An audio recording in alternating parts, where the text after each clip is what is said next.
Hey guys, welcome back to Wells Firewood. Splitting some pine today. Split a little bit of pine kindling yesterday. It's kind of got some termites on the outside, but you know, a little bit of waste and a whole bunch of good kindling to sell, fat wood or lighter nut, whatever you want to call it. Got a new wood pile. Had a pine tree die there and one die right there. Just got the stumps ground a week or two ago. There was a palm there, but it was pretty ugly and needed to go, so kind of built it up a little bit with mulch. It was already pretty high, but got that wood set there, and now I have a new wood pile in the wood yard, so that's nice. Got more space. I got some native pine slash wood, whatever you want to call it, in the trailer from a job I did last weekend for a regular. She had a tree that was half dead and wanted to go ahead and get it taken care of before it died. So I'm gonna see what this weather's doing and then we'll get back at it. The yard is flooded. We used to call it Lake Wells when we were kids back in the 90s. It rained every day like clockwork at 3:30. Had to run home from the school bus. So Lake Wells is coming along nicely. Got that pine from the job in this dump trailer. I didn't really plan on splitting it for firewood. Me and another guy loaded this in the trailer by hand. So I'm not gonna measure this stuff. I'm just gonna cut it in half and try not to have a bunch of waste. Like I said, this is going to the neighbors, friends of mine. They're good people, so why not? They like to have people over in the wintertime and burn out back. Anyway, this is an old military tarp that I wanted to use underneath the splitter and I never did, so I'm gonna try it out today and see how it works. I have crushed concrete in the trails I use to get the big trucks in the back for unloading wood and dumping scraps and that sort of thing. So usually on the south side and here on the north side of the property, I'm raking up scraps on top of crushed concrete. So me being OCD, it takes me a while to clean it up because I'm not trying to pick up all the crushed concrete that I paid for.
got all the wood cut up, and I'm gonna run this through the splitter real quick before it decides to send another storm my way.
So I got all that stuff split, and of course it's raining again. It's Florida, it's that time of year, heading into August, so that's what it does. It rains. We had a drought year last year, didn't have much rain at all, but we're back to normal, raining all the time. So got that load split up for my neighbors. They're good people. He's a career military man and she's a school teacher. Just a small gesture of appreciation for good people. The splitter did come unhooked from the truck at the end. I actually have a 1 7/8 ball on the hitch, which I keep forgetting to change. Put a 2-inch ball on it. I need to do that. Before I wrap this video up, guys, if you guys are looking for a good mid-size saw, don't be afraid to look at an Echo. The Timberwolf is pretty reasonably priced, affordable saw. The 620 is a bit more, but it's pro saw. These are both really good saws for firewood. Slap a 20-inch bar and chain on it and you'll be happy. The only thing I did to these is a little muffler mod. If you see there, the exhaust deflector comes kind of blocked up stock, so you just take out that part that keeps the exhaust from coming straight up and out, and cut that off with a little die grinder or whatever you got, and take it off and turn it upside down, cut that piece off. Did the same thing to both of these.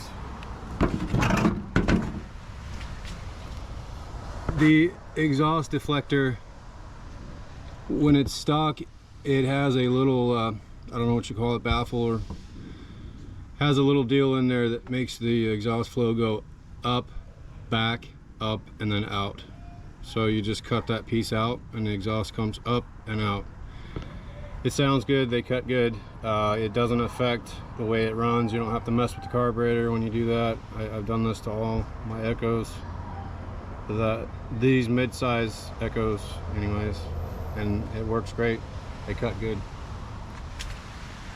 So obviously box wedge, a little bit of trash on the ground, but it's going to be a lot easier to clean this up now that I got this tarp on the ground. So I'm going to get this stuff cleaned up and walk it through the swamp over there and put it in the fire pit. So anyway, guys, thanks for stopping by. If you liked the video, please give me a thumbs up, and if you want to see future videos, please subscribe. We appreciate it. We'll see you on the next one.